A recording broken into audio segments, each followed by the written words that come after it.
The WNBA season is upon us and cuts are gonna suck. Man. So the Valkyries won their only preseason game against the Seattle Storm. The Storm will play again. I believe they play the Fire. So we'll get to see a little bit more from them before opening day when these two teams play again, but in Seattle. The Liberty versus the Fever started off preseason, and that ended up being a pretty good game, even though you start losing your starters before you really reach halftime. A fun one between Minnesota and the Washington Mystics, but of course, let's take the closest look at the Golden State Valkyries. Now, this was actually a pretty good game for the Valkyries for a few reasons, but one of the biggest ones being their performance in front of Gabby Williams. That's who they want to make sure is happy to be here, and the Valkyries showed out. Kayla Thornton showed she'll be an important second or third option on this team, giving us some versatility in the post and playing big in her moments. She grabbed 7 points with a lot of her motion and energy really feeding off the 1 year the Valkyries already have together, obviously with the returning players. You got some time from Kia Stokes, but we didn't get any points there. We got a little bit of defense out of her, but this is one of the players Coach Nakase is familiar with, so hopefully we get some good production out of her. I'm going to be interested to see where exactly she's supposed to fit in the Nakase system, especially once Gabby Williams is on the floor. Tiffany Hayes grabbed some nice minutes, hitting a 3, an assist, a steal, just making her presence known in the game, and we love to see it. I'm still interested to see what happened with her contract, whether she was fighting for years or just more money, and if she was courted by other teams. But we ended up with even more action from Money Martin. She did get a lot of minutes, but she showed out in those minutes. 7 rebounds, 2 assists, and while she is one of the players that will probably make the team, she's fighting for rotation minutes. The Valkyries have their positions pretty filled, so she wants to make sure she's still showing that value to Coach Nakase. And Veronica Burton hit the first 3 of the season for the Valkyries, 14 points in 14 minutes, 3 assists and a steal. Can't be mad at that in a preseason game. Again, your starters usually don't play that long in preseason because it's important looking at the other players she has down the bench. Obviously, Gabby Williams. Some of these players aren't here. Others were resting. Cecilia Zandalicini, Janelle Salon, Alania Rupert, Kyla Charles, Jositi. So they're fighting for positions here, and the players that did play. Ami here was showing up pretty big, again, fighting for rotation minutes in the future. She played for 15 minutes, 3 points, 4 rebounds, an assist, a block, a steal. And again, they only have this one preseason game. So the players that did get to play for the Valkyries, this was really all they had to show to make their case to be on the team. We did get to see a little bit of Suarez,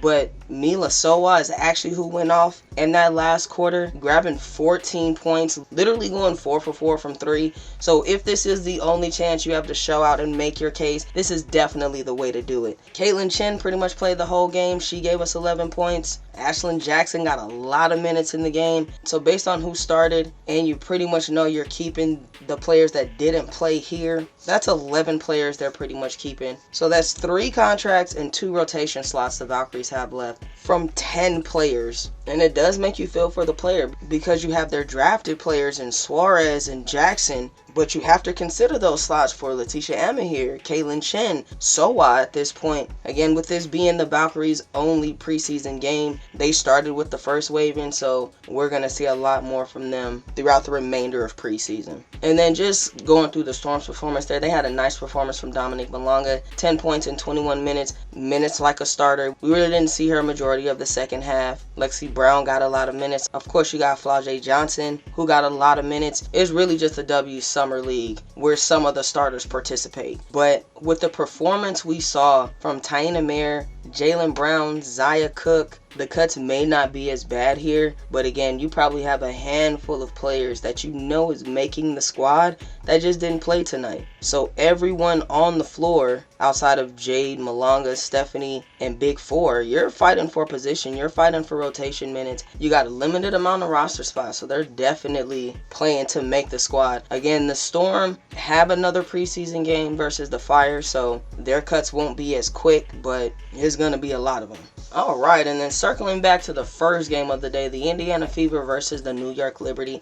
This was actually a pretty fun game to watch. The beginning was insanely fast-paced. It's like everybody was rested and just ready to get to the season. Caitlin Clark hit the first bucket of the season. Pretty poetic considering they gave the Fever the most nationally televised games. But the Fever brought it to them, even in those quarters where it was all starters. Caitlin Clark, Sophie Cunningham, Mo Billings, they were outplaying the New York starters. Now, I don't know how much they're still gearing up as far as catching their wind, but Breanna Stewart was just playing in the EuroLeague, so she should be up to snuff. I'm not too sure about Sabrina Ionescu. She looked maybe a step behind. I mean, she played 15 minutes and only got 1 point, so you had to give it to players like Rebecca Gardner and Han Yu, who ended up with 20 points. And really, there was a couple of times where the Liberty took the lead and made it a pretty good game, and it ended up being back and forth. And the Fever starters went out first, so at one point I thought the Liberty would take it, but again, it's a preseason game, so by the time all your players fighting for a position come in, they're playing their hearts out. The Fever got 18 points from Walker Kimbrough and 11 points from Michaela Timpson. I'm glad we got to see time and good production from Timmons and Passat, but I loved what we got to see from Raven Johnson. A big block, 3 for 3 from the field, 8 assists. So at least in that regard, we're pretty confident Ravens making the team. But looking at the players that didn't play, Dantas, Boston, Harris, Hall, players that are going to be on the roster. They don't have to make as many cuts, but there will be some disappointed Fever fans. And then again, looking at the Liberty, Breanna Stewart was their second leading scorer, even as a starter. But again, she's coming from EuroLeague, so I expect her to still have her legs under her. New York has one more preseason game versus the Connecticut Sun, so we may see a little more from Jones. But more than likely, whoever is still trying out to make the roster is who's going to play, especially if they know some of these DMPs are definitely making the team. Specifically, Satu Sabali, Leonie Fibbage, because really New York focused on keeping their core together, which they did, and they were able to keep Benijah Laney Hamilton. And you add Satu Sabali, but everyone else is just seeing who works, especially with so many coming from overseas and really dipping their toes in the international pool. Because I give a lot of credit to the Storm and the Valkyries for loading up on international players, now the Tempo and the Fire, but for expansion teams, it's strategically calculated. So with the New York starting it, it's going to be interesting to see how they look over the next couple of years. Alright, and then taking a look at the Mystics versus the Lynx. This one was really, really fun. Another game where we were pretty much watching the college players get their feet wet on the WNBA floor, even if you did have Courtney Williams out there for a little veteran presence. And without looking at the score, this game was just fun to watch. Because these players are fighting for roster spots, you got to see their best. Nia Coffey gave them good production with just her 13 minutes.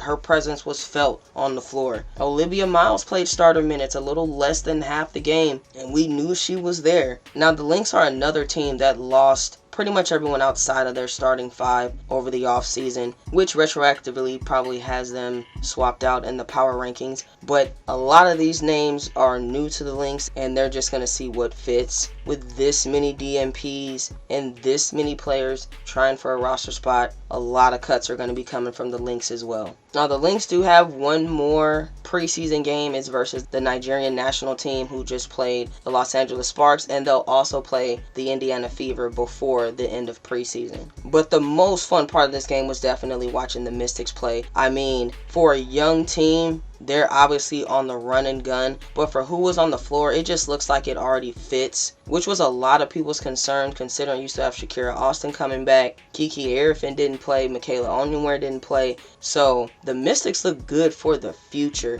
They obviously need some vets if they're going to play the win now game, but they just don't look scared. When Georgia Amore gets some more runtime, she's going to be a problem. Sonia Citron coming back gave her so much fearlessness. It's crazy. Lauren Betts, Cody McMahon, like, they look like they already belong on WNBA floors. They're obviously going to need more runtime, but they really did look good out there versus a Lynx team who's literally playing their tryout squad. And then even when you got to their bench, Rory Harmon, Lucy Olsen were just everywhere on the floor in their playing times. Not a lot of points, but just production, deflections, hustle. Again, making this game just fun to watch. I know I ranked the Mystics pretty low. I don't think they'll make a lot of noise in the playoffs if they make it. That was pretty much the point of the rankings, that they will be taken out in the playoffs, which I think they would be against a veteran team. But they're fun to watch. Like, I would watch the Mystics just because of how they move and play. It reminds me of the Thunder when they were getting it together before SGA showed up. So this could be a sleeper team, but they still need that 1-2 punch, which if they take this season to get that figured out, this will be a a team to be scared of. So pretty nice start with preseason. It'll be fun to see who actually makes these rosters, specifically watching these teams play again on opening day. Don't forget to like and subscribe, players.